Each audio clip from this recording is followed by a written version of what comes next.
Madugula Telugu Desam party కార్యాలయంలో దివంగత ముఖ్యమంత్రి నందమూరి తారక రామారావు 101వ జయంతి సందర్భంగా ఎన్టీఆర్ చిత్రపటానికి పూలమాలలు వేసి మాడుగుల అసెంబ్లీ అభ్యర్థి బండారు సత్యనారాయణమూర్తి పూలమాల వేసిన అనంతరం కార్యకర్తలు అభిమానుల మధ్య కేక్ కట్ చేశారు.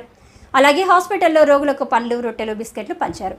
ఈ సందర్భంగా బండారు సత్యనారాయణ మాట్లాడుతూ మహానుభావుడు రామారావు దయ వల్ల తన రాజకీయ జీవితం ప్రారంభమైందని ఆయనని స్ఫూర్తిగా తీసుకొని ఇప్పటికీ కూడా తెలుగుదేశం పార్టీలోనే ఉండి ప్రజలకు సేవలు అందిస్తున్నారని అన్నారు. ఆయన లేకపోయినా ఆయన పెట్టిన పార్టీ ఇప్పటికీ ప్రజల్లోనే ఉందని, ప్రజలకు ఆయన పెట్టిన సంక్షేమ పథకాలని అంచెలంచెలుగా పెరుగుతూ ప్రజలకు అందుతున్నాయని అన్నారు.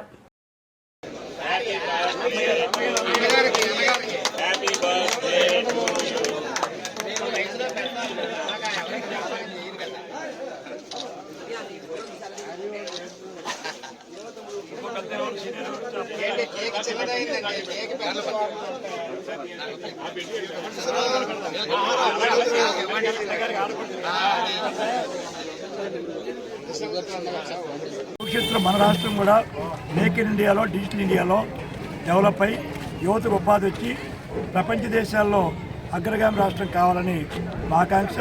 అది ఎన్టీ రామారావు ఆశయాల్ని నెరవేరుస్తూనే భవిష్యత్తులో ఆంధ్ర రాష్ట్రాన్ని మరి ఈ 5 సంవత్సరాలు చూశారు మీరు, పూర్తిగా గుండెపడిపోయినాయి.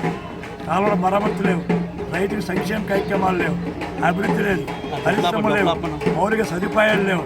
ఎంతసేపు బటన్ నొక్కుడు, పేకర్ నొక్కుడు తప్ప ఏ కార్యక్రమం జరగలేదు. అంచేత 5 ఏళ్ళు ఈ దౌర్భాగ్య పరిస్థితి మళ్ళీ సాధారణ స్థితి తీసుకొచ్చి మళ్ళీ అభివృద్ధి పథంలో తీసుకెళ్తారనే నమ్మకం మాకుంది. రేపు చంద్రబాబు గారికి ఆ సమర్థత ఉంది, లోకేష్ గారి ఆలోచన ఉంది, పవన్ కళ్యాణ్ మద్దతుతో ఇవాళ ఈ కార్యక్రమాన్ని పూర్తి చేస్తామని చెప్పి 101వ జయంతి ఆ మహానుభావుడు ఉద్భవించిన రోజు మాకు మహా పండగ.